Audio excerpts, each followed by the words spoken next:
ఈ job calendar వాస్తవానికి ఇలా చెప్పిందే తక్కువ, కానీ ఈ జాబ్ క్యాలెండర్లో చెప్పిన దాంట్లో ఏ ఒక్క నోటిఫికేషన్ కూడా రాలేదు. ఐటమ్ నెంబర్ 5 మీరు చూస్తే ఇక్కడ ఏమన్నారంటే engineering and other post Transco NPDCL ఎస్పీడీసీఎల్లో అక్టోబర్ 24 నోటిఫికేషన్ ఇస్తామన్నారు. అక్టోబర్ 2024 పోయింది, 2025 వస్తుంది, కానీ నోటిఫికేషన్ రాలేదు.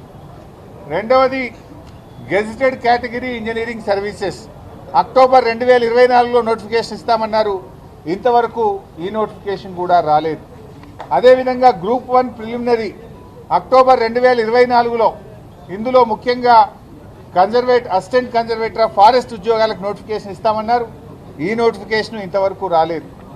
అదేవిధంగా gazetted scale officers degree and above professional services in department corporations and societies జనవరి 2025లో నోటిఫికేషన్ ఇస్తామన్నారు, నోటిఫికేషన్ రాలేదు.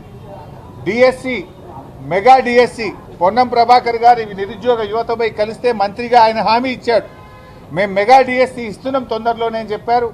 అసెంబ్లీలో పెట్టిన జాబ్ క్యాలెండర్లో కూడా ఫిబ్రవరి 2025న మెగా డిఎస్సికి పిలుస్తామని చెప్పారు, నోటిఫికేషన్ ఇంతవరకు రాలేదు. అదేవిధంగా ఫారెస్ట్ బీట్ ఆఫీసర్స్ ఫిబ్రవరి 25న నోటిఫికేషన్ ఇస్తామని చెప్పారు, ఇది కూడా రాలేదు. ఎస్ఐ కానిస్టేబుల్స్ ఉద్యోగాలకు ఏప్రిల్లో నోటిఫికేషన్ ఇస్తామన్నారు, అది కూడా రాలేదు. ఏది రాలే. మీరు పెట్టిన జాబ్ క్యాలెండర్లో ఒక్క నోటిఫికేషన్ కూడా రాలేదు. ఇది జాబ్ క్యాలెండర్ కాదు, ఇది దగా క్యాలెండర్, జాబ్లెస్ క్యాలెండర్, నిరుద్యోగ యువతను మోసం చేసిన క్యాలెండర్ తప్ప ఏమి లేదు. శాసనసభలో కూడా పెట్టి మాట తప్పిన పార్టీ కాంగ్రెస్ పార్టీ.